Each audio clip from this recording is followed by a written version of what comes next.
La pyramide de Khéops en Égypte. Elle est restée pendant près de 4000 ans le plus haut monument érigé par l'homme. Tout a commencé par le désir de construire une pyramide immense et parfaite. Jamais un chantier d'une telle ampleur n'avait été entrepris auparavant. La pyramide de Khéops n'était pas une simple construction, c'était la demeure éternelle du pharaon. Les techniques employées vers 2560 avant notre ère pour édifier ce tombeau géant restent encore une énigme.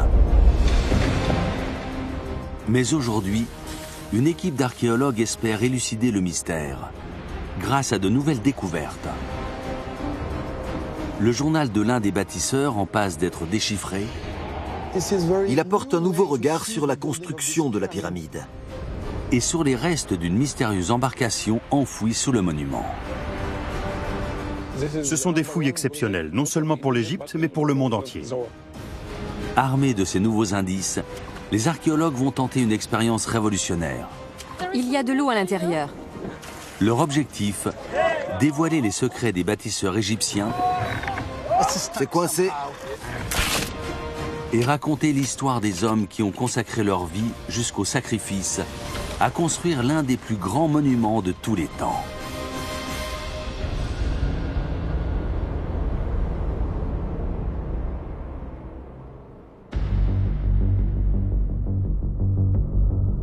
Les pyramides de Gizeh sont un ensemble de sépultures édifiées par les Égyptiens de l'Antiquité. La plus ancienne et la plus grande est la pyramide de Khéops. C'est l'une des 7 merveilles du monde antique et la seule encore debout aujourd'hui. Le pharaon Khéops a imaginé cette pyramide. Il rêvait du tombeau le plus somptueux jamais érigé. Mais sa construction demeure un mystère. Comment, il y a 4500 ans, des hommes ont-ils pu bâtir une structure de cette taille? L'archéologue Mark Lehner cherche des éléments de réponse. Cette pyramide est constituée de 2 300 000 pierres. Si on regarde les blocs de près, on voit des traces de la main de l'homme, des marques de burin. On n'a jamais rien vu de pareil dans l'histoire égyptienne. La principale difficulté est liée à l'emplacement géographique de la pyramide, au milieu du désert.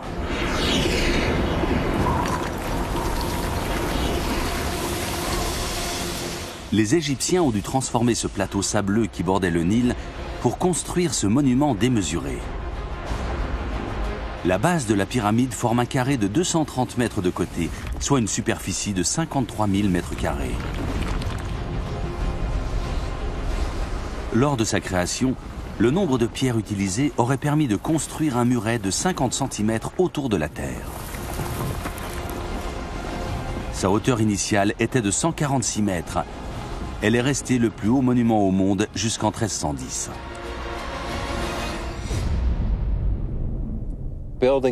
Construire la grande pyramide semble totalement irréalisable. Ça ne peut pas être l'œuvre d'une société primitive. Comment les Égyptiens ont-ils accompli un tel exploit? Une nouvelle découverte à 250 km de là pourrait apporter des réponses. Le Wadi El Jarf est un oued près de la mer Rouge. Les bâtisseurs de la pyramide se servaient du site comme base d'approvisionnement. Des fouilles réalisées sur place ont permis d'exhumer un ensemble de papyrus très anciens. Pierre Tallet, le chef de la mission, cherche dans ces hiéroglyphes des indices sur la construction du monument. On a compris dès le premier jour qu'on était devant l'un des plus anciens papyrus jamais exhumés. L'archéologue français veut s'assurer que le document traite bien de la Grande Pyramide. Il cherche la mention du pharaon Khéops, Roufou en ancien égyptien. Et il la trouve dans un hiéroglyphe spécifique appelé cartouche. Le cartouche est un symbole ovale dans lequel les Égyptiens inscrivaient le nom de leur souverain. On trouve la retranscription phonétique du re, du ou, du f et du ou, ce qui donne Roufou. C'est une découverte capitale, car il s'agit du seul papyrus de l'ère du pharaon à mentionner son nom. Pierre Talley cherche également une preuve qu'il est bien question de la pyramide. Ce petit triangle a la forme d'une pyramide. Son nom d'origine est Akhet-Roufou, l'horizon de Roufou. Ce nom apparaît au moins 20 fois sur ce papyrus. Pierre Talley est certain que ce document a été écrit par un homme lié à la construction de la pyramide. Mais qui ? L'égyptologue est parvenu à identifier l'auteur. Il s'appelle Merer et le document révèle que c'est un contremaître chargé du transport par bateau d'une précieuse cargaison.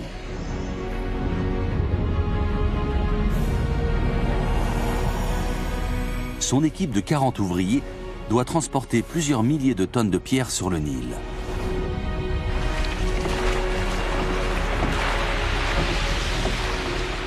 La destination finale de la cargaison est le site de la Grande Pyramide.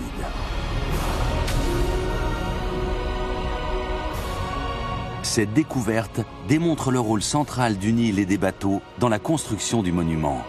Un rôle jusqu'alors sous-estimé. Ce document apporte une nouvelle perspective, car on ne sait pas grand-chose de la construction de la pyramide. Il nous fournit des informations précieuses sur la façon dont les ouvriers ont pu accomplir un tel exploit. Pierre Talley va analyser cet incroyable journal pour tenter de percer les secrets de l'édification de la pyramide.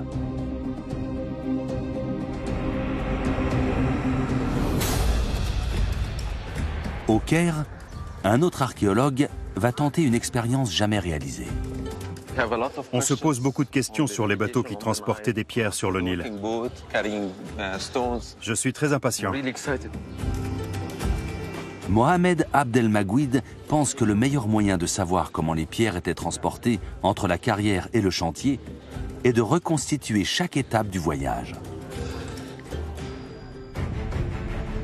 Son idée est de construire un bateau en bois d'après les techniques décrites par Merer.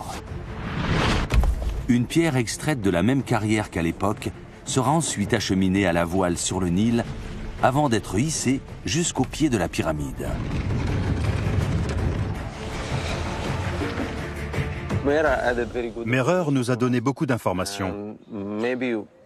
Faire cette expérience nous aidera peut-être à avancer sur la question du transport. La première étape de l'expérience consiste à reconstituer à l'identique un bateau de l'époque.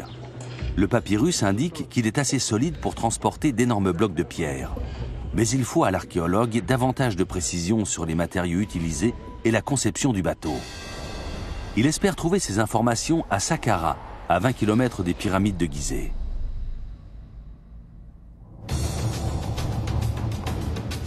Saqqara abrite un tombeau souterrain construit peu de temps après la pyramide de Khéops pour un homme appelé Ti.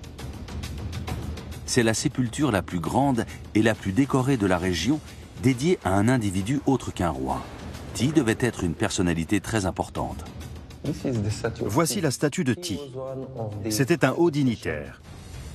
On a découvert qu'il occupait beaucoup de fonctions. Parmi elles, celle de coiffeur du roi. Mais ce ne sont pas ses talents de coiffeur qui intéressent l'archéologue. Il cherche les secrets du bateau de Merer parmi les fresques de la sépulture. Le tombeau de Ti est célèbre pour ses scènes de construction navale. Sur un seul bateau, on compte 13 personnes. Toutes semblent occupées à faire quelque chose. Il n'existe aucun écrit datant de l'époque de Merer sur la construction des bateaux de marchandises. L'analyse de ces fresques est donc cruciale pour que l'archéologue réussisse son expérience. Il commence par regarder les outils utilisés. On voit qu'ils utilisaient une scie. Et là, on les voit avec une petite herminette. Ces fresques montrent que la solidité des bateaux vient avant tout de la précision et de la résistance de la menuiserie. Tout doit s'emboîter à la perfection.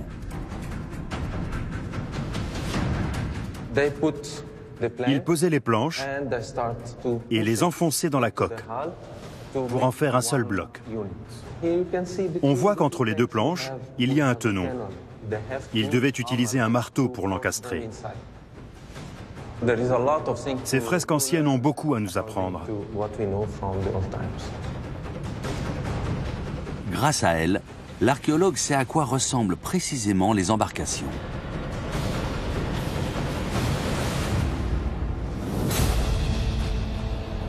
Son équipe se met au travail. Comme indiqué sur les fresques, elle utilise des planches épaisses mesurant toute la longueur de la coque pour apporter solidité et stabilité. Les fresques du tombeau nous aident beaucoup dans la construction du bateau. La forme des planches, la méthode d'assemblage, le rôle des poutres. On aimerait bien comprendre comment les anciens Égyptiens avaient une telle confiance en leur savoir-faire.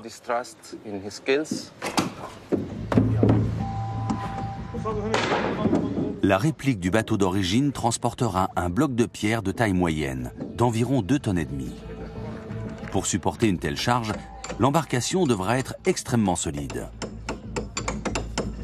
À l'époque de Khéops, déplacer des cargaisons lourdes par bateau sur de longues distances est bien plus simple que de les transporter par voie terrestre. Aujourd'hui, la Grande Pyramide se trouve à plus de 8 km du fleuve. Comment Merer parvenait-il à approcher son bateau pour décharger sa cargaison? Au Wadi El Jarf, Pierre Tallet pense avoir trouvé la réponse à cette question dans le journal du contremaître. Il découvre que Merer ne se contente pas de transporter des pierres. Il est également chargé de régler les problèmes d'accès au site. Ce qu'on lit dans ces textes, c'est que Merer ne s'occupe pas uniquement du transport des pierres jusqu'à la pyramide. Ce n'est que l'une de ses nombreuses missions. Merer doit choisir avec attention à quelle saison opérer, car les conditions de navigation sur le Nil changent au cours de l'année. Au fil des millénaires, le cours du fleuve s'est modifié. À l'époque du pharaon Khéops, le Nil se trouve à environ 2 km du site de la pyramide. C'est encore trop loin pour décharger une cargaison.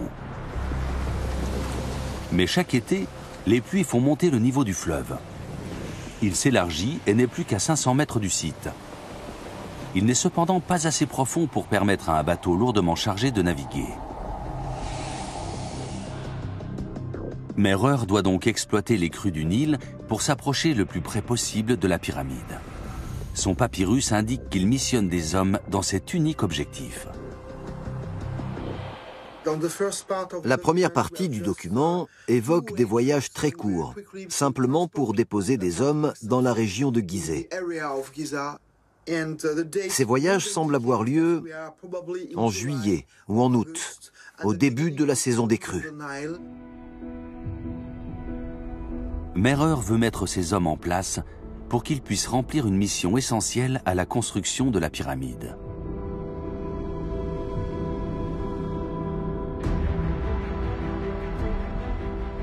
D'après le papyrus, il ordonne à son équipe de 40 hommes de modifier artificiellement le paysage. Il les charge de construire une digue pour retenir l'eau.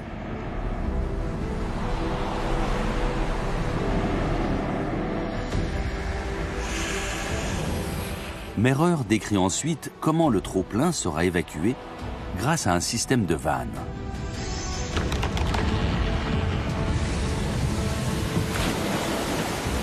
Son objectif est simple: détourner le cours du fleuve pour se rapprocher en bateau de la pyramide.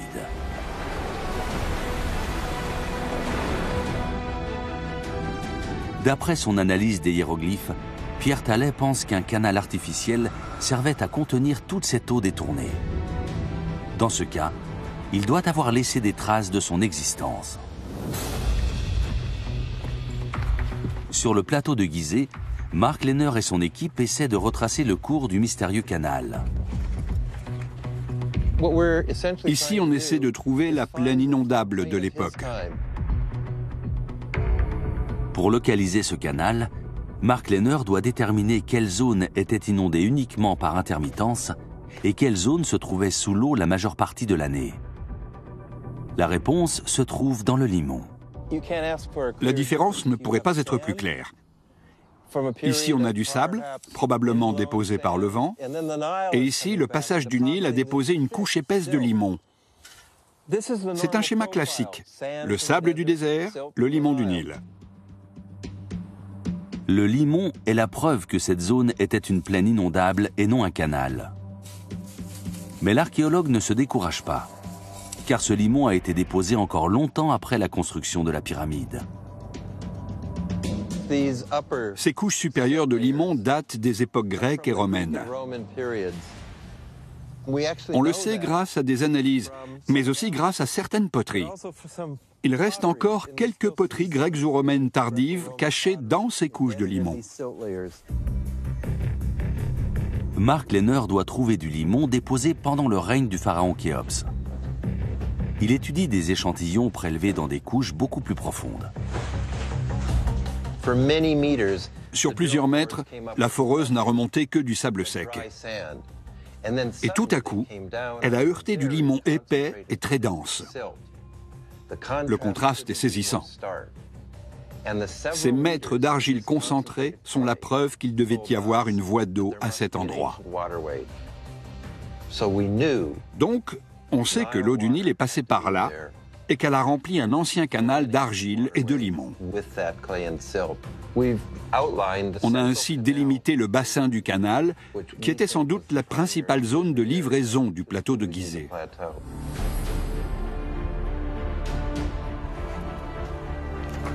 En analysant des échantillons de sol sur toute la surface du site, Mark Lehner parvient à résoudre une partie du mystère: le transport des blocs de pierre jusqu'au pied de la pyramide.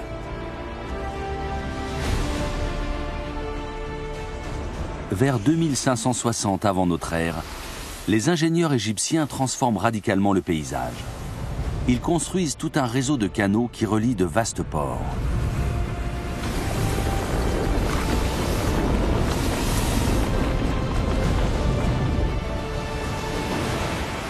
Quand ils ouvrent les digues lors de la crue annuelle du Nil, l'eau remplit les canaux à ras-bord. Ces canaux permettent à des bateaux de marchandises comme celui de Merer d'accoster à quelques centaines de mètres seulement du chantier. Les eaux du Nil sont ainsi détournées jusqu'au site de Gizeh par un port artificiel. C'est grâce à ce processus très ingénieux que la pyramide peut voir le jour. Khéops a créé ce qui devait être une cité portuaire très complexe. Peut-être même la plus grande cité portuaire du genre. Ce qui m'intéresse n'est pas tant de savoir comment les Égyptiens ont construit les pyramides, mais comment les pyramides ont aidé à construire l'Égypte. L'eau est l'élément clé qui permet à Khéops d'ériger sa grande pyramide. Mais d'après les égyptologues, le Nil ne sert pas exclusivement au transport des matériaux. Le pharaon l'exploite pour persuader ses sujets de lui construire un tombeau.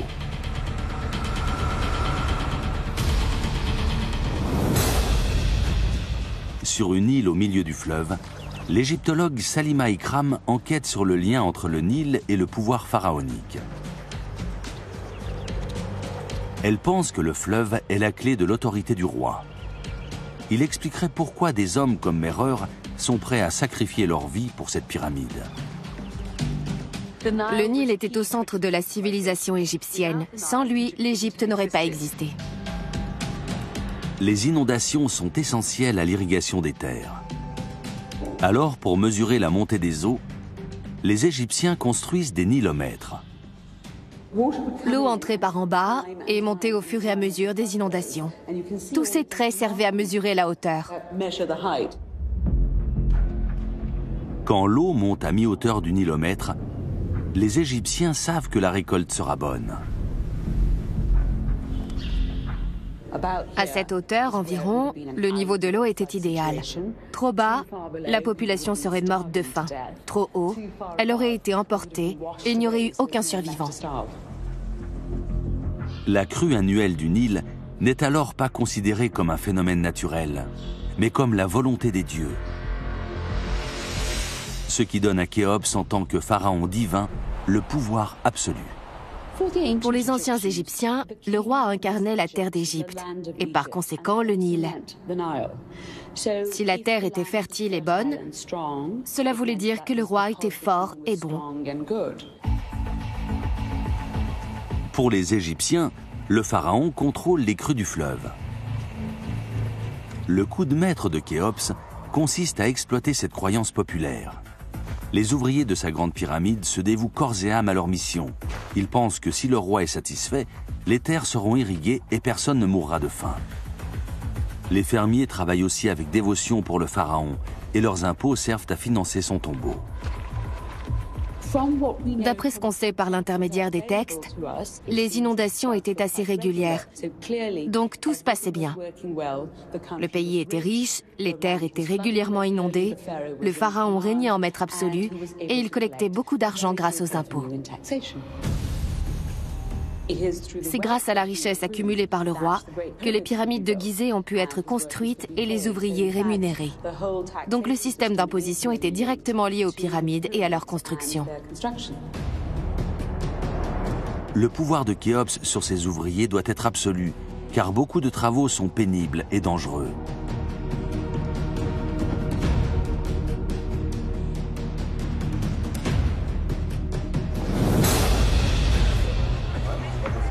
Mark Lehner aimerait savoir jusqu'où le pharaon poussait ses hommes. Il s'aventure dans les profondeurs de la pyramide pour tenter de le découvrir. C'est le passage qui descend sous la pyramide, à plus de 100 mètres. À partir d'ici, il faut descendre à genoux, ce qui rend l'accès encore plus difficile. Ce passage secret conduit à la chambre souterraine. Mark Lehner pense y trouver des preuves de la surexploitation des ouvriers. On arrive dans une grotte artificielle inachevée. À environ 7 mètres dans cette direction, on se trouve dans l'axe central de la grande pyramide, à 30 mètres sous terre. D'après certains égyptologues, cette chambre était destinée à être remplie d'offrandes. Mais le projet a sans doute été abandonné à la mort du pharaon. Creuser ainsi la roche est un travail éprouvant. Les hommes devaient casser la roche pour creuser cette chambre souterraine. On voit un peu partout comment ils s'y prenaient. Ici, comme dans tous les travaux inachevés, la main de l'homme est très visible et peut-être aussi la souffrance humaine derrière la construction de la pyramide. Les ouvriers doivent travailler dans des conditions extrêmes et mieux vaut ne pas être claustrophobe. Dans ces voies d'accès, on trouve des débris laissés par les derniers ouvriers quand ils ont posé leurs outils. La poussière devait être abominable. Les conditions de travail ici étaient sans doute pires qu'ailleurs. Mais ça ne concernait pas Khéops, ou du moins, il accordait tellement d'importance à sa pyramide qu'il insistait pour que le travail soit fait. Khéops est prêt à pousser ses ouvriers à la limite du tolérable pour construire le tombeau qui l'accueillera dans l'au-delà. Tout doit être démesuré. La grande pyramide compte plus de 2 millions de blocs de pierre.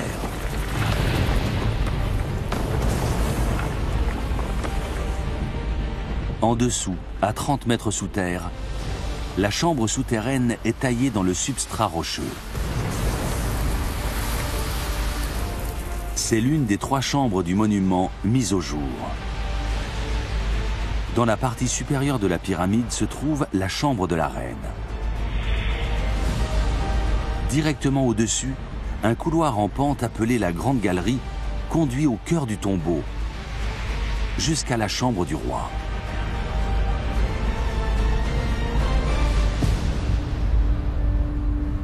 Cette chambre cache un sarcophage imposant, situé au centre du monument. Le pharaon ne peut atteindre l'au-delà que si sa dépouille mortelle est protégée. Plus son tombeau est grand et complexe, et plus son cercueil est à l'abri des pilleurs. Mais à mesure que la pyramide prend de l'ampleur, le volume de pierres à acheminer par bateau augmente considérablement. Dans son atelier naval du Caire, Mohamed Abdelmagouid supervise la construction d'un bateau en bois comme celui utilisé par le contremaître Merer à l'époque de Khéops. Il craint que son embarcation ne cède sous le poids des blocs de pierre nécessaires à la construction de la pyramide. On doit s'assurer que le bateau est assez solide pour supporter le poids des pierres. Je ne pense pas que Merer s'inquiétait ou pensait à ces problèmes de charge. Tout simplement parce qu'il avait beaucoup d'expérience, contrairement à nous. Toutes les pièces du bateau de 8 mètres ont été taillées selon des techniques d'époque. Reste à savoir comment les assembler.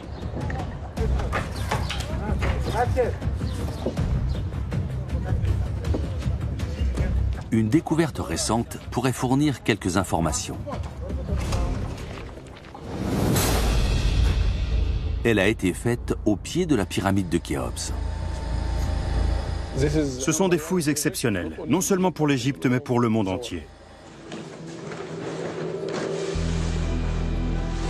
Essa Zidane dirige les fouilles.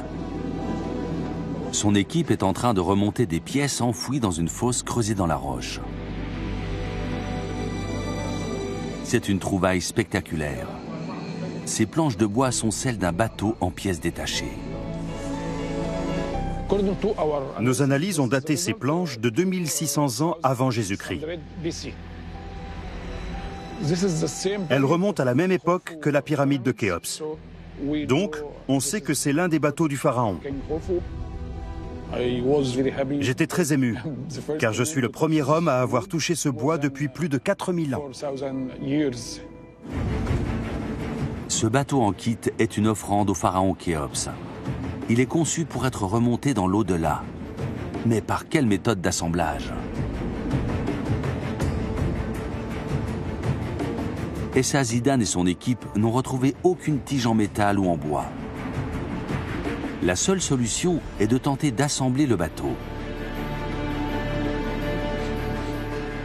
Mais le temps a fait son office et le bois est devenu très friable. Ces pièces en bois sont en très mauvais état. Elles sont très abîmées. L'humidité et la température sont élevées par ici. Ce sont des facteurs de dégradation majeurs. Les chercheurs injectent de la résine dans les planches pour leur redonner leur forme d'origine. Cette planche est l'une des plus grandes sur lesquelles nous avons travaillé jusqu'à maintenant. Il y en aura d'autres, j'en suis sûr. Mais celle-ci fait déjà environ 8,50 m. C'est sans doute l'une des planches du pont, près du bord du bateau. Si je parviens à la consolider suffisamment, le bois nous en dira beaucoup plus sur l'histoire du bateau.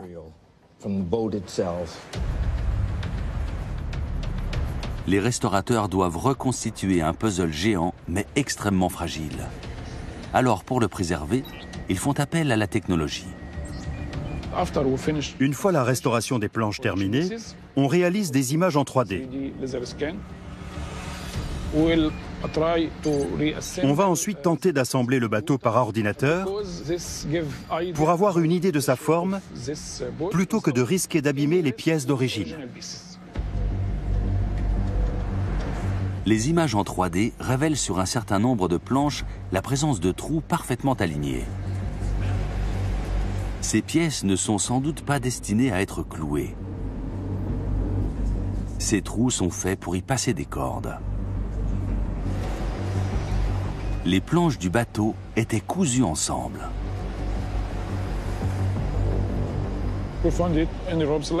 On a trouvé beaucoup de cordes comme celle-ci dans la fosse. Elles servaient à assembler les pièces en bois, à les maintenir ensemble, sans clous. La construction et la disposition du bateau de Khéops fournissent de précieux indices sur les techniques d'assemblage utilisées à cette époque. Mais il s'agit peut-être d'un navire de cérémonie que le pharaon n'a jamais utilisé sur le Nil. De simples cordes pourraient-elles suffire à assembler un bateau lourdement chargé?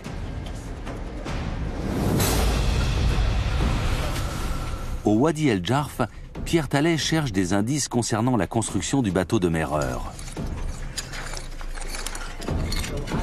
Il pense avoir trouvé l'endroit où celui-ci entreposait son bateau, dans un ensemble de grottes artificielles qui forment un réseau de galeries. Le plus étrange, c'est que ces grottes ont été totalement oubliées pendant plus de 4000 ans. C'est très rare en Égypte d'entreprendre des fouilles sur un site encore inconnu.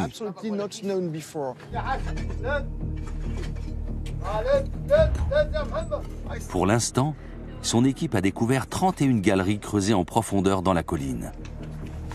Merer se servait de celle-ci. Quand on a fouillé cette galerie, elle était remplie de poteries portant le nom de l'équipe de Merer. Elle mesure environ 23 mètres de long. C'est l'une des plus longues du site. La fonction principale des galeries était d'entreposer les bateaux. Donc, elles devaient être parfaitement sèches pour éviter les infiltrations d'eau. Dans ces grottes, les archéologues ont exhumé des fragments de bateaux. Et tout porte à croire que Merer utilisait des cordes pour les assembler. Avant d'être stockés dans ces galeries, les bateaux étaient démontés en plusieurs fragments. Donc vous pouvez voir ici une grande quantité de cordes qui étaient utilisées sur ces bateaux. La qualité de conservation est exceptionnelle. Vous voyez les cordes comme si nous venions de les préparer, de les faire ou de les abandonner. Comme ses ancêtres, Mohamed Abdelmagouid va devoir se servir exclusivement de cordes pour assembler son bateau. Son équipe sait ce qui l'attend.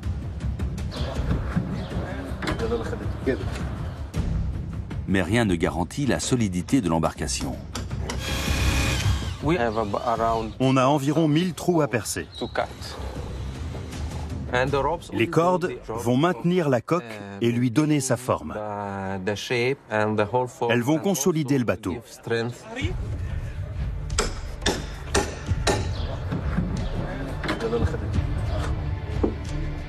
Au total, l'équipe insère plus de 5000 mètres de cordes dans les orifices prévus à cet effet.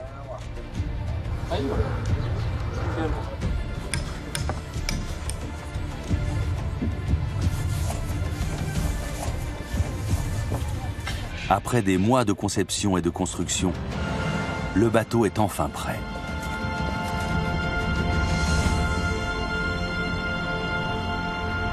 Reste à savoir quel type de pierre Merer transportait. D'après l'analyse du papyrus, il s'agirait d'une pierre très particulière, du calcaire d'un blanc éclatant provenant des carrières de Toura. À quoi servent ces blocs de calcaire blanc? Et pourquoi aller les chercher si loin alors que de nombreuses carrières se trouvent à proximité de la pyramide?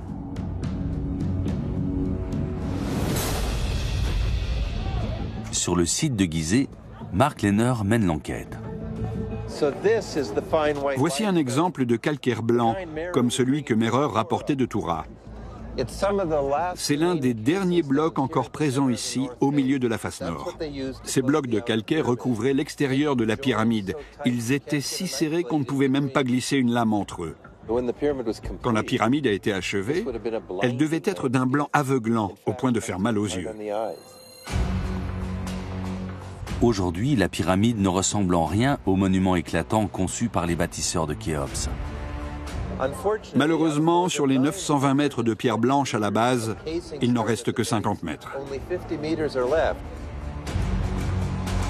Au Moyen Âge, le précieux revêtement est pillé pour construire d'autres monuments. Les blocs de pierre encore visibles aujourd'hui sont taillés dans un calcaire de qualité médiocre, issu de carrières voisines. Pour construire le tombeau en un temps record, les bâtisseurs tentent d'optimiser leur productivité. À première vue, la pyramide semble composée de blocs posés les uns sur les autres. Ce n'est en réalité qu'une illusion. De loin, ce bloc ressemble à tous les autres. En fait, c'est un morceau de roche que les Égyptiens ont laissé au cœur de la pyramide. Ils ont extrait toute la roche autour de la base et ils ont nivelé le sol. Les Égyptiens laissent une couche de roche importante sous la pyramide, comme des fondations surélevées. Ils font ainsi l'économie de plusieurs tonnes de pierres à transporter. Ce n'est pas la seule astuce qui leur permet de gagner du temps lors de l'édification de la pyramide. Ils comprennent rapidement que les blocs au centre de la pyramide n'ont pas besoin d'être parfaitement taillés. Il suffit de combler les interstices avec des gravats et du mortier. Seules les pierres de la couche extérieure doivent être taillées et alignées à la main pour accueillir le revêtement en calcaire blanc.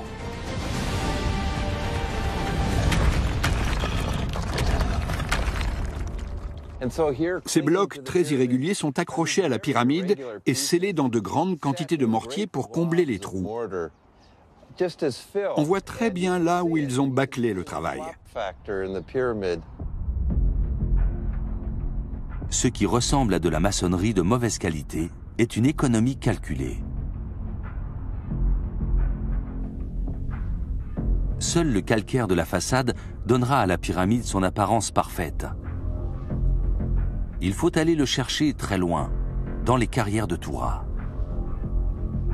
C'est une fois de plus une entreprise colossale.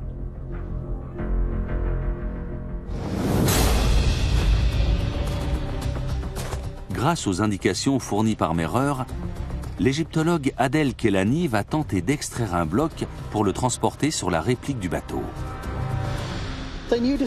La découverte du papyrus est très importante. Il nous donne des informations précieuses sur la vie des ouvriers et sur la façon dont ils découpaient et détachaient les blocs. Avant, c'était impossible à comprendre. La façade en calcaire de la pyramide doit être immaculée. Il nous faut une pierre sans fissure, d'une couleur homogène et très solide. Cet emplacement semble bien pour découper notre bloc.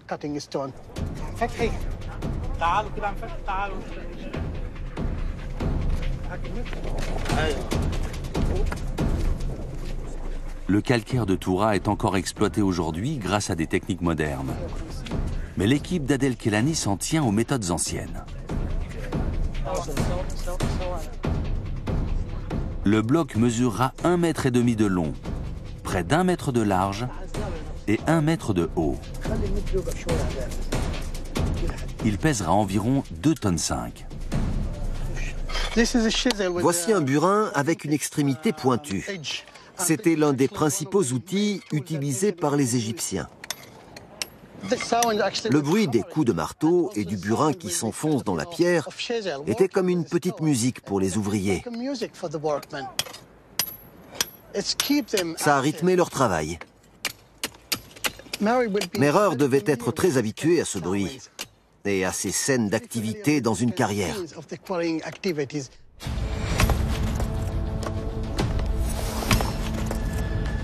Les Égyptiens de l'Antiquité faisaient ce travail harassant toute l'année, malgré la chaleur extrême.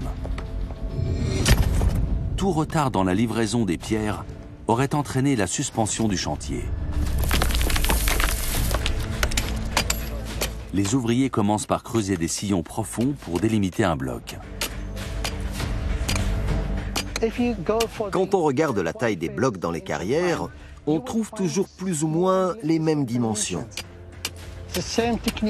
Les techniques utilisées aujourd'hui sont les mêmes que dans l'Antiquité.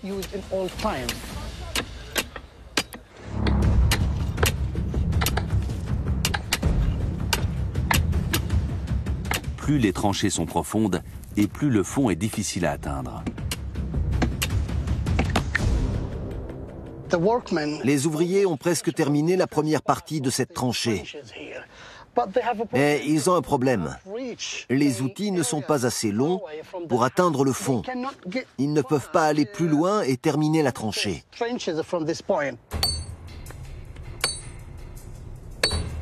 Les constructeurs de pyramides rencontraient le même problème. Pour le résoudre, ils élargissaient les sillons.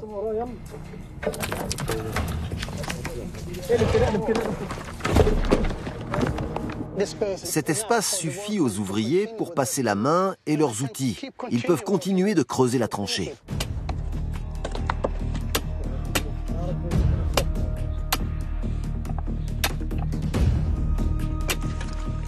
« 90 minutes d'effort sont nécessaires à 12 hommes pour tailler le bloc aux dimensions requises.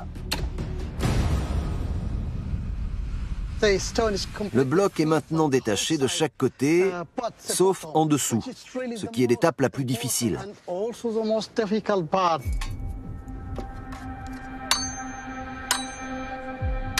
Si les hommes endommagent la pierre pendant l'opération, ils devront tout recommencer.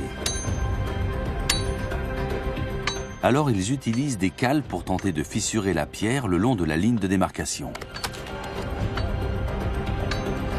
Ça y est, elle se fend.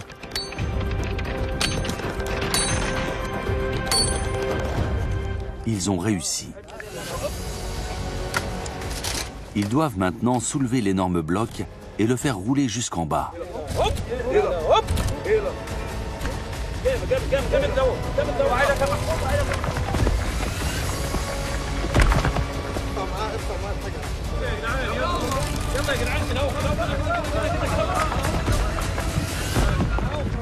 Mission accomplie, à condition que la pierre n'ait pas été endommagée.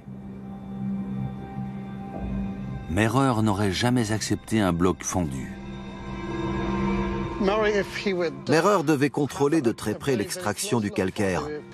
Il inspectait soigneusement tous les blocs de pierre avant de les charger sur son bateau. C'est lui qui en était responsable. Ce bloc passe l'examen avec succès. Il servira aux archéologues pour mener à bien leur expérience. Une incertitude demeure. Combien de blocs comme celui-ci Merer transportait-il sur un bateau? Pierre Tallet cherche la réponse dans le journal du contremaître. À Toura, les Égyptiens venaient chercher du calcaire de très haute qualité. Deux emplacements sont cités sur ce papyrus, Toura Sud et Toura Nord. Donc, ils extrayaient les blocs à deux endroits différents. Tout était parfaitement planifié pour une efficacité optimale. D'après le papyrus, Merer et son équipe remontent le fleuve jusqu'à la carrière de Toura Sud.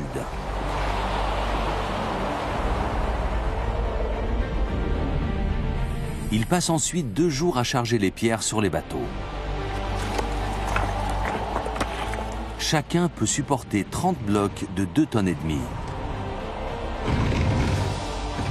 Tous les 10 jours, Merer alterne entre les carrières de Toura Nord et de Toura Sud. Livrer les 68 000 pierres de la façade de la pyramide va nécessiter 4 équipes comme la sienne pendant 25 ans. Quand il passait de Toura Nord à Toura Sud, Merer voulait que les blocs soient prêts à être chargés au plus vite. C'est une chaîne de production très efficace, mais elle n'autorise aucune erreur ni aucun retard. Mohamed Abdelmaguid va devoir se montrer à la hauteur de la tâche. Sur les rives du Nil, c'est le grand jour. Après des mois de planification et de construction, la réplique du bateau de Merer va enfin être mise à l'eau.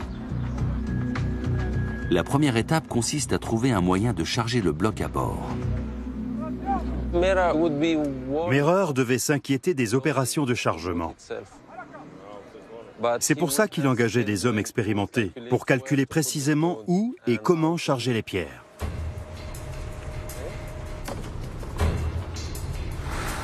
Avant même de commencer, l'archéologue est face à un sérieux problème.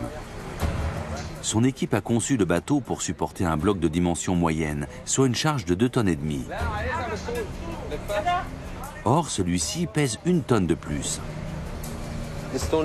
Le bloc est plus gros que prévu. On n'est pas très bien préparé. Le bateau pourrait couler sous la charge supplémentaire.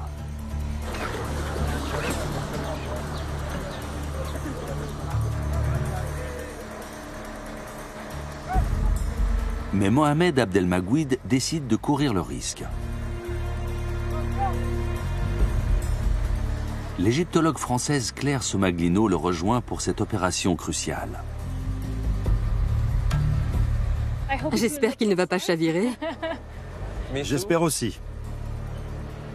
Quand ils vont charger le bateau, On saura. on saura. Les anciens Égyptiens savaient l'importance de cette opération. La charge doit être répartie équitablement sur le bateau pour éviter qu'il ne chavire.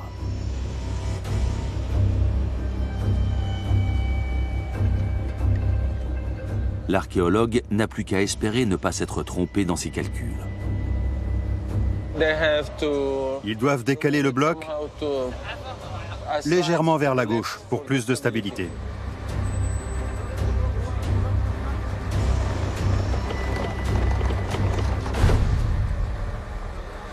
Enfin, le bloc est à bord. Tout semble en ordre. Jusqu'à ce que l'équipe détecte un problème. Il y a de l'eau à l'intérieur.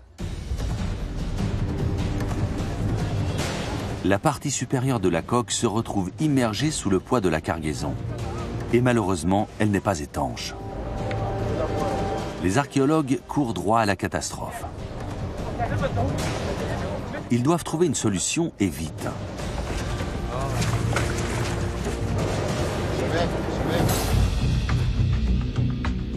Le transport de charges lourdes par voie fluviale est aussi complexe et dangereux à l'époque de Khéops. Pourtant, malgré les risques, le pharaon Khéops semble déterminé à réaliser son ambition.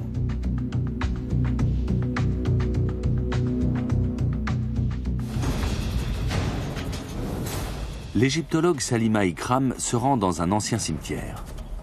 Elle cherche à savoir où Khéops a trouvé cette idée de tombeau pyramidal et pourquoi ce projet lui tenait tant à cœur. C'est un lieu incroyable. Les tombes de hauts dignitaires sont alignées comme des maisons dans une ville. On se promène dans les allées entre les tombes qui abritent pour l'éternité les membres de cette élite égyptienne.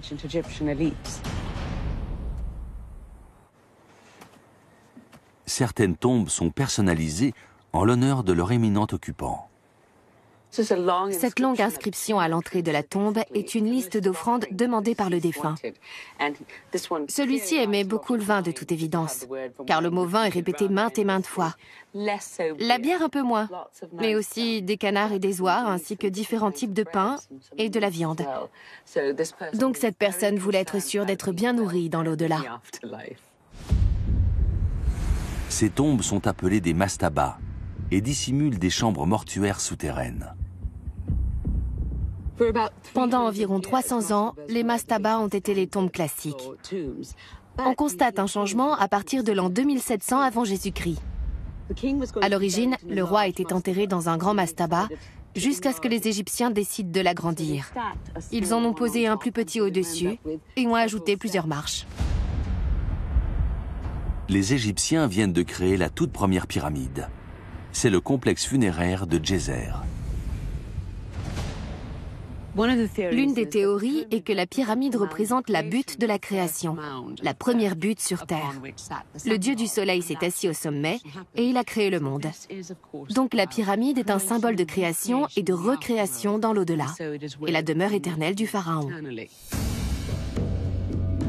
Ce nouveau tombeau de forme symbolique offre l'immortalité. Alors bien sûr, Khéops veut le plus beau et le plus grand de tous. Sa grande pyramide est le symbole absolu du pouvoir pharaonique. Le monument représente une prouesse pour les ingénieurs de l'Antiquité, aussi bien à l'extérieur qu'à l'intérieur. Cette pyramide est une construction extraordinaire, non seulement en raison de son volume et de sa taille, mais aussi de sa structure interne d'une extrême complexité. La pyramide de Khéops est en réalité un coffre-fort géant. Si la dépouille du pharaon venait à être endommagée ou détruite, il périrait dans l'au-delà. Khéops compte sur la démesure du monument pour décourager les pilleurs. À l'intérieur, il prend des précautions supplémentaires. Pour protéger l'entrée de la chambre du roi, les ingénieurs mettent au point un mécanisme très élaboré. Ils barricadent l'entrée avec 3 dalles de pierre très lourdes, descendues à l'aide de cordes.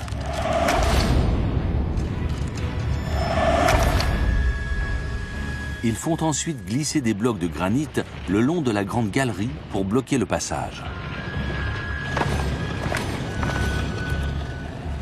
Enfin, ils bouchent l'entrée principale de la galerie et la cachent derrière le revêtement en calcaire de la façade.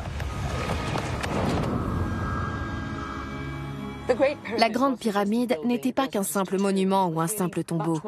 Elle était bien plus complexe car elle représentait le fruit de plusieurs pensées, des idées techniques bien sûr, mais aussi religieuses. Ces réflexions ont permis à l'État de rassembler suffisamment d'ouvriers, de les organiser et de les payer pour créer ce monument magnifique.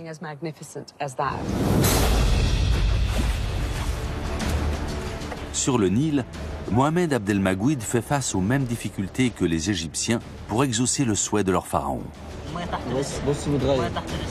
Son bateau prend déjà l'eau sous le poids d'un seul bloc de pierre.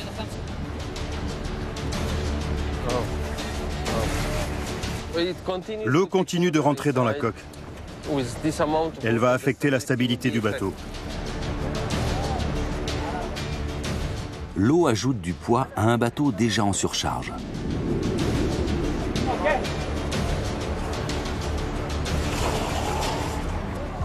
L'archéologue décide d'arrêter les frais et de réduire la dimension du bloc. Le bloc est beaucoup trop lourd pour que le bateau reste stable. Il pèse environ 3,6 tonnes. Mieux vaut enlever 1 tonne et en laisser 2,5. La première tentative est un échec. L'équipe doit tout recommencer.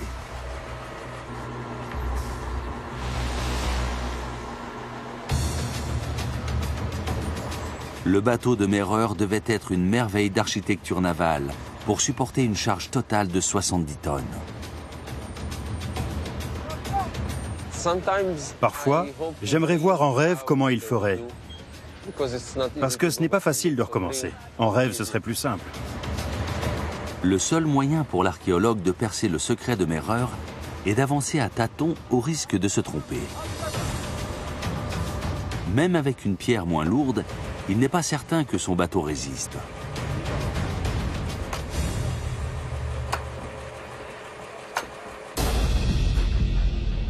Cette expérience démontre que pour construire sa pyramide, Khéops a eu besoin d'une main-d'œuvre hautement qualifiée. Pour rester motivé, ces hommes devaient être bien traités et travailler dans de bonnes conditions. Et en plein désert, cela présente quelques difficultés. Mark Lehner aimerait en savoir plus sur les conditions de vie des ouvriers. Il explore les environs de la Grande Pyramide en quête de traces d'habitation.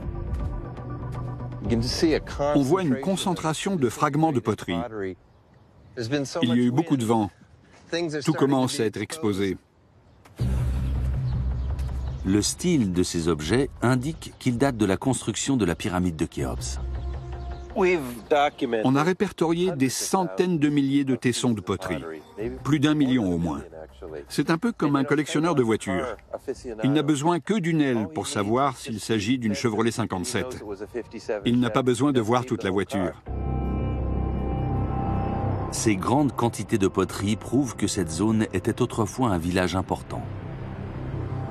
Mais est-ce bien là que logeaient les ouvriers ? S'agit-il de l'endroit où Merer et ses hommes étaient hébergés ? On commence par quadriller tout le périmètre pour le délimiter. Ensuite, on choisit quelle zone fouiller pour chercher des traces d'habitation occupées par les ouvriers. Mark Lehner a déjà repéré les fondations de plusieurs habitations. Une en particulier semble adaptée à un contremaître de la trempe de Merer. On a enterré les fondations d'origine sous une couche de sable pour les protéger. Et par-dessus, exactement au même endroit et à l'aide du même matériau, on a construit une réplique à une certaine hauteur. Ça nous donne une idée de la façon dont l'espace était utilisé. Mehrer vit sans doute dans une habitation luxueuse pour son époque. Par ici, on entre dans la pièce de vie principale. Cette même pièce centrale ouvre sur la chambre à coucher. C'est un lit relativement important. Pourtant, il est juste assez grand pour qu'un homme de taille moyenne, comme moi, puisse s'y allonger.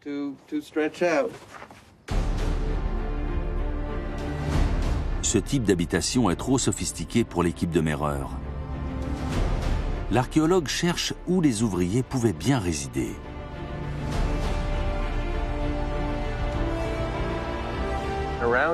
Autour de chacune de ces résidences, je pensais trouver des maisons plus petites. On en a découvert quelques-unes, mais au centre du site, on a trouvé quelque chose de très différent. Mark Lehner a exhumé les fondations d'un bâtiment de 35 mètres de long. Ces dimensions sont idéales pour accueillir 40 personnes.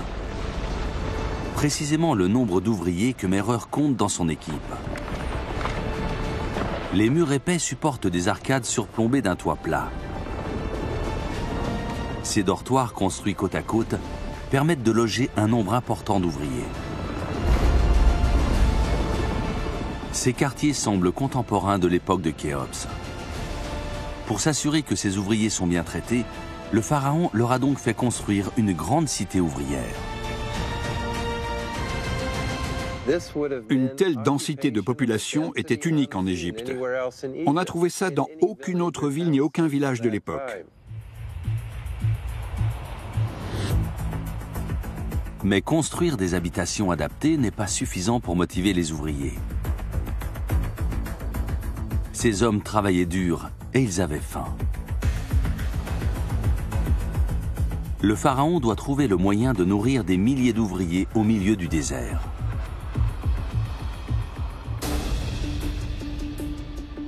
Dans un laboratoire installé non loin de la Grande Pyramide, Claire Malson cherche des indices parmi des objets et des déchets abandonnés il y a des milliers d'années.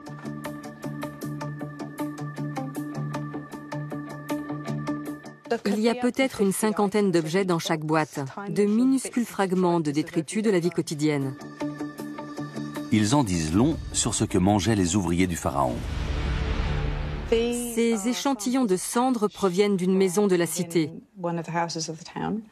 Les plantes sont conservées par les cendres, ce qui nous permet de les identifier seulement à leur forme. Le blé est l'ingrédient principal du pain. Pour nourrir tous les ouvriers qui logeaient dans les dortoirs, il fallait plus de 200 miches de pain par jour. Il fallait environ 200 personnes pour moudre le grain et faire la farine destinée aux boulangeries, et environ 400 fermiers pour cultiver de quoi alimenter la ville en blé pendant un an. Khéops offre probablement du pain frais tous les jours à ses milliers d'ouvriers. Claire Malson a trouvé des preuves de cette production colossale parmi les ruines de la cité ouvrière. On a plusieurs tailles de moules à pain.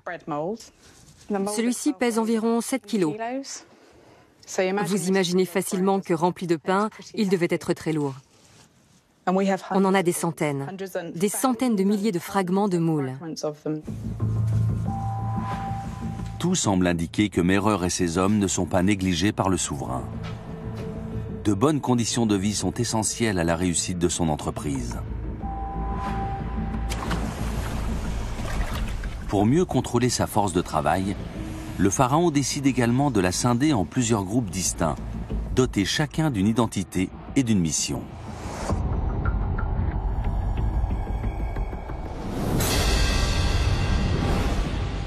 À 250 km de là, au Wadi El Jarf, où le journal de Mehrer a été exhumé.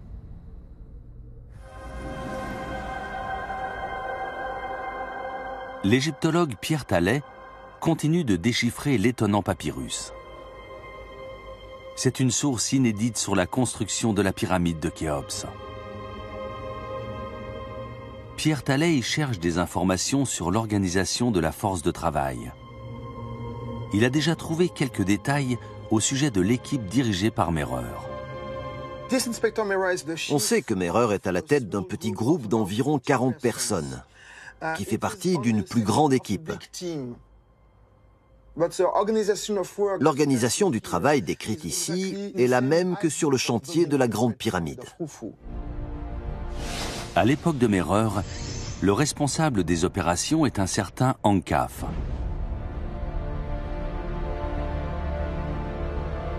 Il est le demi-frère du pharaon Khéops. Ankaf a divisé la force de travail en groupes de 40 hommes, appelés des tribus. Mehrer est à la tête de l'une d'entre elles. 4 tribus forment une équipe de 160 ouvriers d'élite. Toutes ces équipes réunies constituent une force de travail considérable, estimée à 2000 hommes au moins. Chaque tribu présente sur le chantier a un rôle précis en matière de construction ou de transport. La répartition des tâches est très précise. Tout est parfaitement organisé et calculé pour l'édification de la pyramide. Sur le site du Wadi El Jarf, une autre découverte confirme que chaque tribu a une identité et une mission bien spécifiques. La preuve est peinte sur des poteries ayant appartenu à Mehrer et à ses hommes. La plupart de ces poteries portent le nom de la tribu censée les utiliser. La tribu de Mehrer est surnommée les Suiveurs et symbolisée par le serpent, la figure de proue du bateau. Ces fragments portent le nom de l'équipe de Mehrer. On peut imaginer qu'il a lui-même utilisé cette jarre. Tous les objets exhumés sur ce site portent le nom d'une tribu. Pour l'instant, les égyptologues en ont découvert 6. En créant une identité propre à chaque groupe, Khéops encourage la compétition et la fierté du travail bien fait.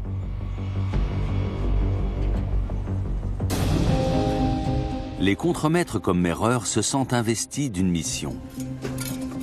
Pierre Talley pense en avoir trouvé la preuve un peu plus loin sur le site. On devine une silhouette de lion, juste ici. On voit la tête du lion et l'inscription du nom de l'équipe. Les pierres déterrées au Wadi El Jarf portent la signature de la tribu qui les a déplacées.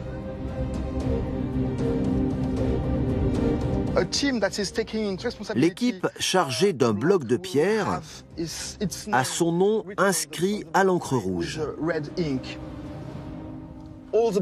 Tous les gros blocs que l'on voit ici portent le sceau d'un inspecteur.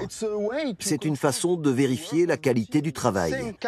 On trouve les mêmes sceaux sur le site de la pyramide de Khéops.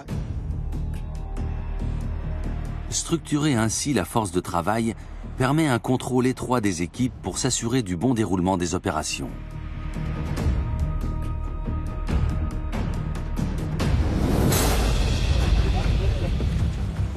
Sur les rives du Nil, Mohamed Abdelmagouid tente de reconstituer la tâche spécifique attribuée à l'équipe de Mehrer. Il doit encore charger le bloc de pierre sur son embarcation.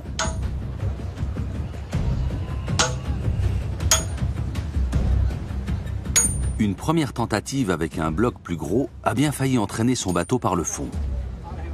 L'archéologue a donc décidé de l'alléger d'1 tonne. Il n'a pas prévu de bloc de rechange. Si le maçon venait à l'endommager, ce serait la fin de l'expérience.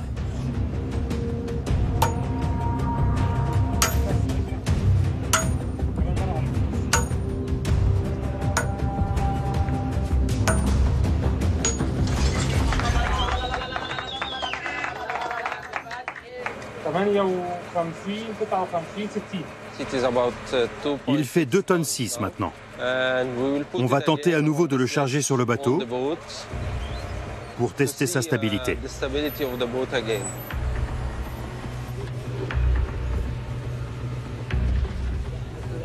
Les archéologues cherchent une éventuelle infiltration d'eau, preuve que le bloc serait encore trop lourd.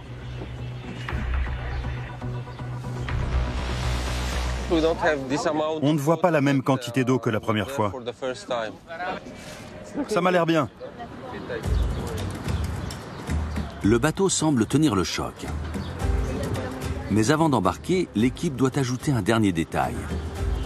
À l'époque de Merer, les constructeurs navals fixaient parfois une figure à la proue. Le symbole de l'équipe de Merer était un serpent, alors le bateau est orné d'un cobra.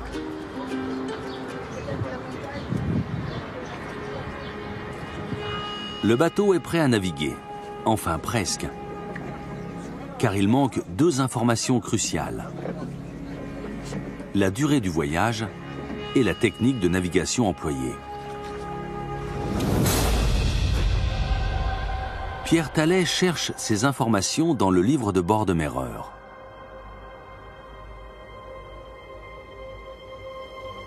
Le papyrus nous donne une idée précise du temps de parcours entre la carrière de Toura et le site de Gizeh. En analysant la totalité du journal, on en déduit qu'il parcourt environ 20 km par jour. C'était une cadence rapide pour un bateau si lourdement chargé. Merer explique sur son papyrus que la carrière se situe en amont de la pyramide. Quand le bateau navigue chargé dans le sens du courant, ses hommes rament pour gagner de la vitesse. Quand le bateau navigue à vide et à contre-courant, le vent le pousse jusqu'à la carrière.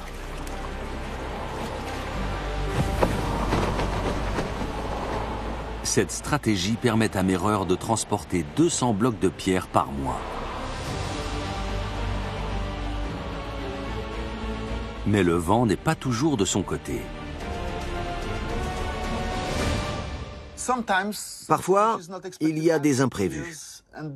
Et c'est là que le papyrus devient vraiment fascinant. Un jour, il n'y a pas de vent et les hommes sont obligés de ramer encore plus fort. Donc ça ne se passe pas toujours comme ils le voudraient. Sur le Nil, le bateau est prêt à partir. Un équipage de 7 hommes va tenter de traverser le fleuve pour comprendre les techniques de navigation utilisées par Merer.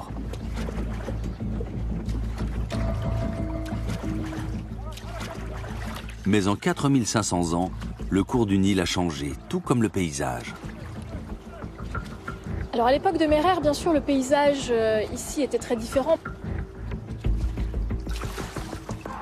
On aurait vu le plateau des pyramides. Il faut s'imaginer que ces pyramides étaient visibles à des kilomètres à la ronde et exprimaient complètement le pouvoir du roi.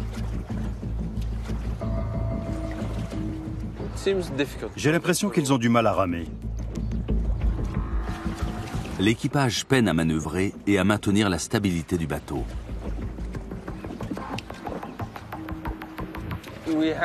Les vagues posent problème.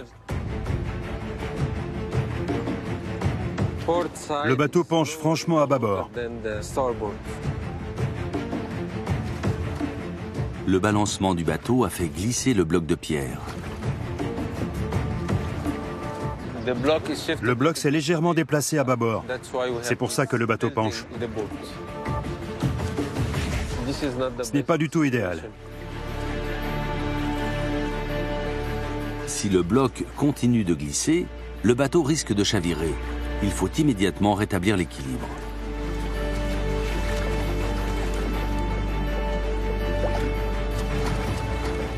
Naviguer à contre-courant ne fait qu'aggraver la situation.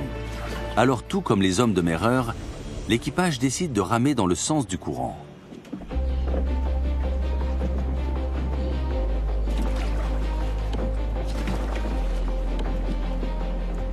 À l'aide de 2 gouvernails à la poupe et de 4 rames sur le côté, les hommes parviennent à diriger le bateau qui avance enfin vers la rive opposée. Les rameurs s'amusent bien. C'est une nouvelle expérience pour eux. Ça se passe bien, on dirait. «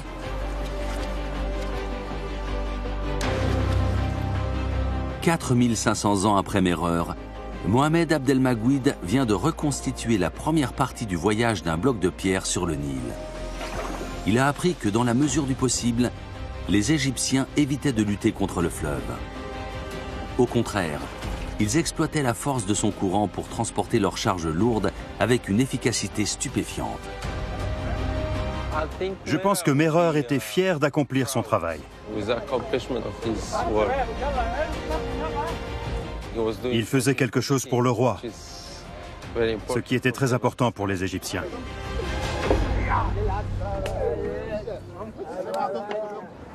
Alors, Manifestement, naviguer était très compliqué.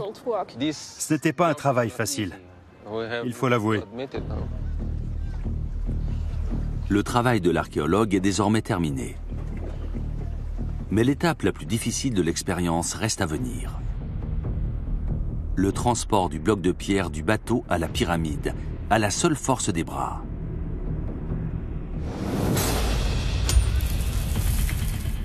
Le transport des matériaux n'est que l'un des nombreux problèmes posés par la construction de la pyramide. L'armée d'ouvriers du pharaon Khéops a besoin de milliers d'outils pour travailler. Mais d'où proviennent-ils?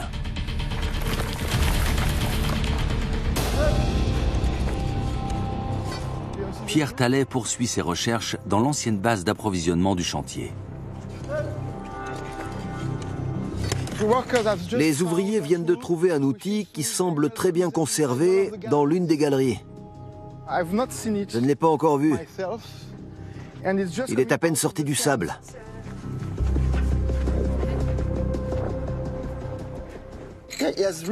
Il a vraiment la forme d'une lame. On dirait presque une dague, une petite dague. Il a l'air cassé. Je ne crois pas qu'il soit entier. La lame est entière, mais l'autre partie est cassée. C'est très surprenant de trouver un couteau en cuivre dans cette région et à cette époque. Le cuivre n'est pas courant car c'est un métal précieux. Les constructeurs ont besoin de burins en cuivre pour tailler les pierres de la pyramide avec efficacité et précision. Mais les mines de cuivre à proximité ne peuvent pas en fournir en quantité suffisante. Il faut chercher une source plus éloignée du chantier.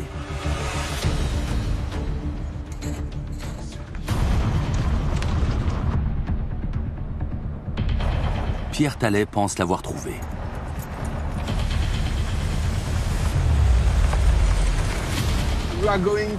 On se dirige vers la côte du golfe de Suez, le long de la mer Rouge. On y a fait une découverte incroyable. À 6 km du Wadi El Jarf, l'égyptologue a exhumé les ruines d'une ancienne jetée. C'est l'une des découvertes déterminantes de cette enquête.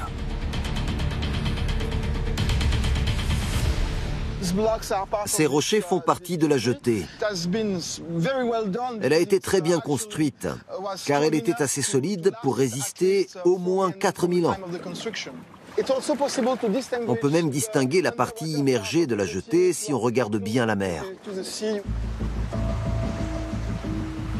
Pierre Tallet a reconstitué le tracé de la jetée à marée basse.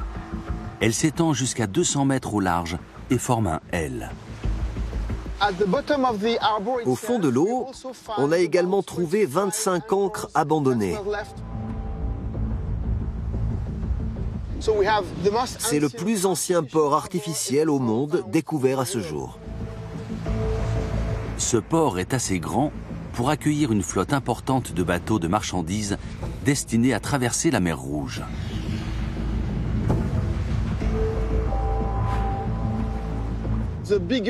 Les plus grandes mines de cuivre accessibles aux Égyptiens à l'époque étaient dans le Sinaï.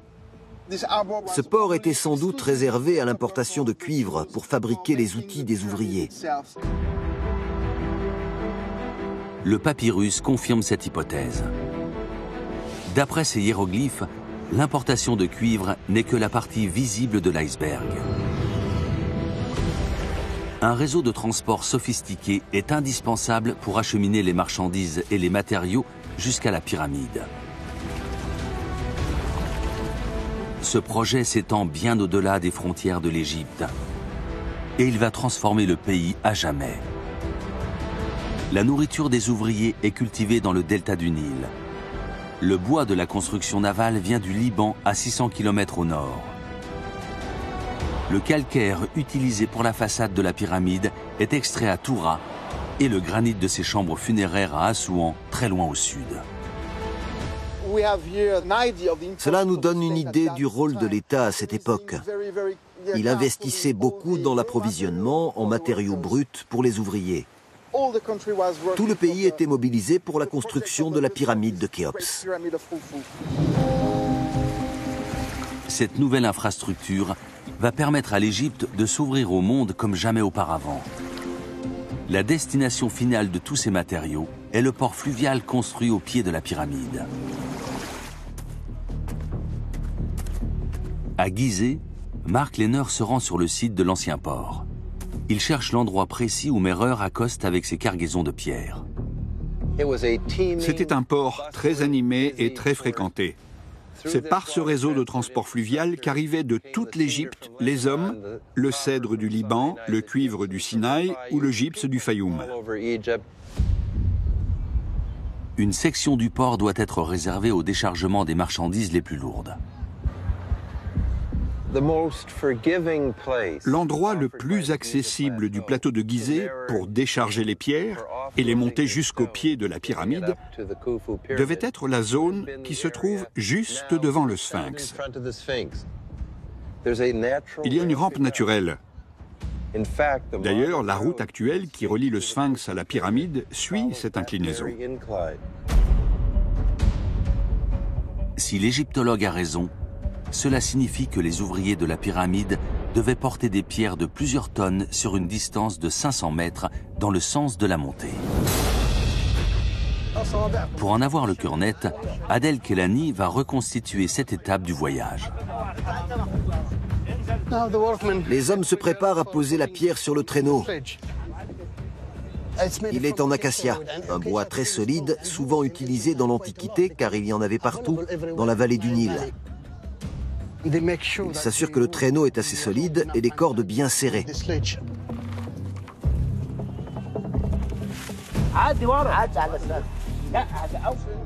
Ils doivent faire très attention avec cette pierre, car elle est très lourde.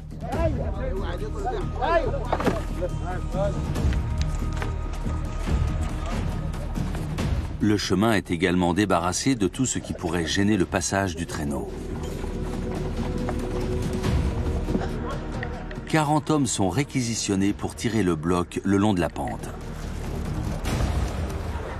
Les ouvriers sont prêts pour la dernière étape.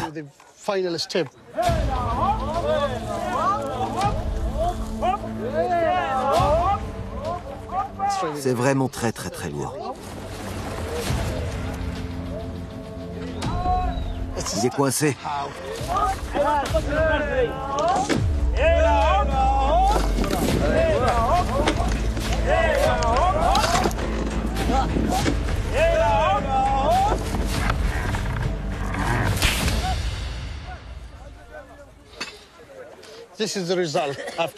Voilà le résultat quand on essaie de tirer une pierre très lourde avec ce genre de corde. Les cordes ne sont pas assez solides pour tirer le traîneau sur un chemin en pente avec du sable. Adel Kelani n'est pas plus avancé.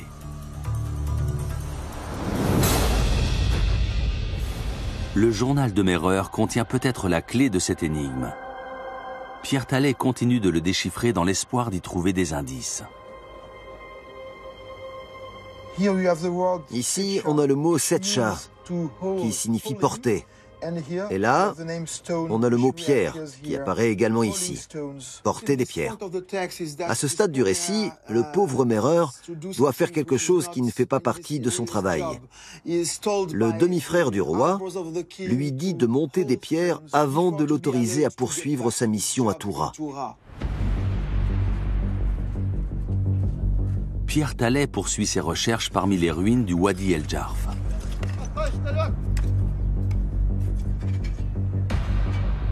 il y fait une découverte étonnante dans le réseau de galeries. Ce site est exceptionnel car on y trouve des éléments encore jamais vus en Égypte. Ici, on a des rails en bois utilisés pour remonter le bloc. C'est extraordinaire que les poutres soient dans un tel état de conservation. Cela nous donne une idée des techniques utilisées par les Égyptiens à cette époque. C'est peut-être là le secret des Égyptiens pour transporter les pierres de la pyramide. Un système de rails.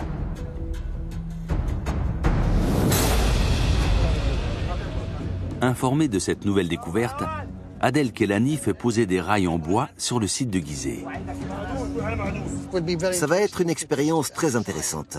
C'est difficile à croire tant qu'on n'a pas essayé.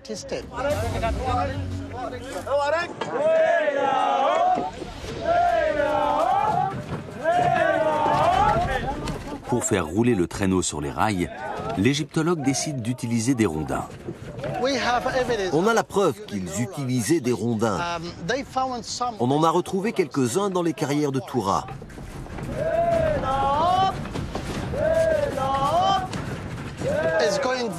Ça va très vite maintenant qu'on a changé notre façon de faire.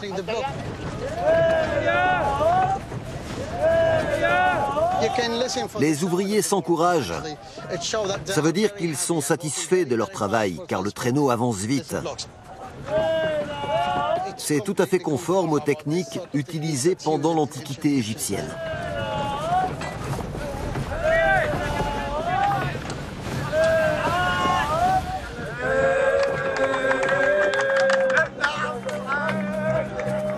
L'expérience est une réussite. Elle prouve que ce système de rails et de roulement est l'une des hypothèses les plus plausibles. Mais les archéologues ne sont pas encore au bout de leur peine. Car l'étape suivante repose davantage sur la précision que sur la force physique.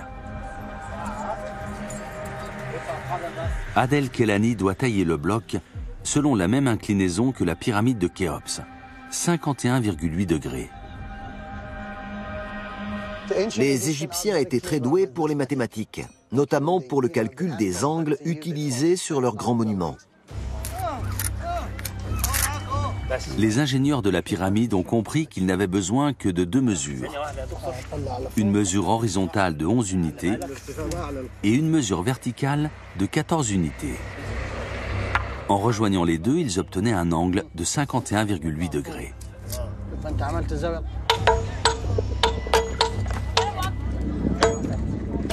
Le bloc doit être taillé avec une extrême précaution. À la moindre fissure, il serait inutilisable.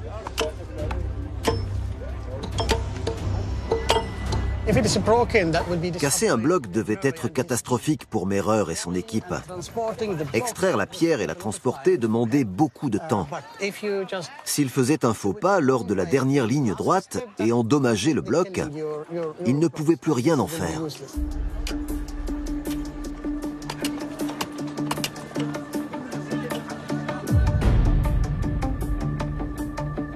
Sur le site d'un ancien cimetière de l'autre côté de la pyramide, Mark Lehner cherche à comprendre comment les Égyptiens ont pu hisser ces pierres jusqu'à leur position finale.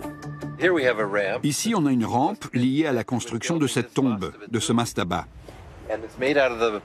Elle est constituée d'un élément très répandu disponible en grande quantité, des débris de calcaire résultant de la taille des pierres.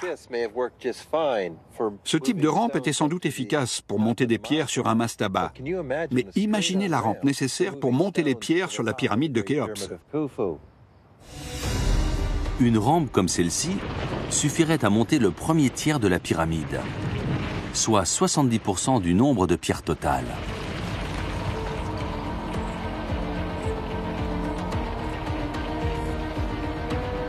Mais elle serait inefficace pour monter les deux tiers supérieurs. L'une des solutions consisterait à entasser les matériaux autour de la base de la pyramide, puis de construire une rampe en spirale pour hisser les pierres jusqu'au sommet, à 146 mètres de haut.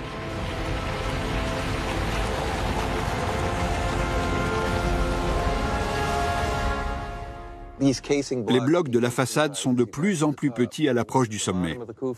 Au pied de la pyramide, ils pèsent entre 15 et 17 tonnes, alors que tout en haut, ils sont si petits qu'un seul homme peut les porter.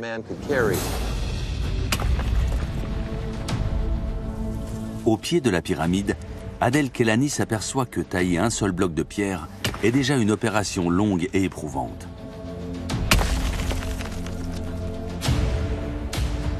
Je suis très surpris. Pour obtenir cette forme, il nous a fallu plus de 3 heures. C'est encore plus long que d'extraire le bloc de la carrière.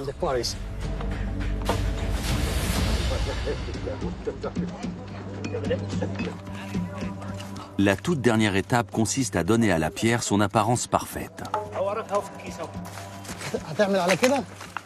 Le calcaire est très beau quand il est poli. Ça lui donne un aspect lisse comme du verre. Les principaux outils de ponçage étaient du sable et un morceau de grès. Il suffit de frotter la pierre sur le sable.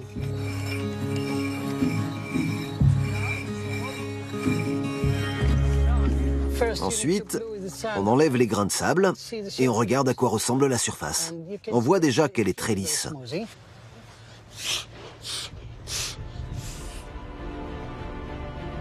Lorsque la pyramide de Khéops est enfin achevée, elle ne ressemble en rien à ce qu'il en reste aujourd'hui. Ces 68 000 blocs de calcaire forment une surface parfaitement lisse, dont les joints sont à peine visibles.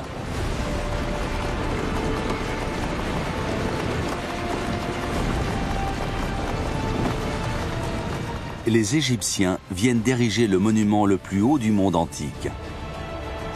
Mais ils ont construit bien plus qu'une pyramide.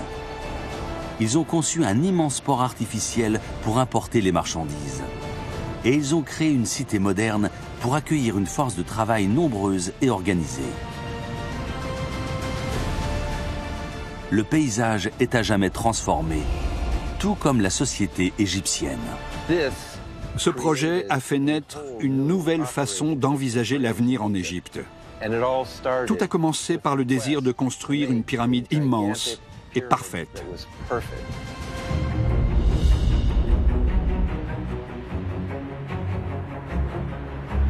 Cette pyramide parfaite continue de dévoiler ses secrets à travers l'extraordinaire papyrus de Merer découvert au Wadi El Jarf.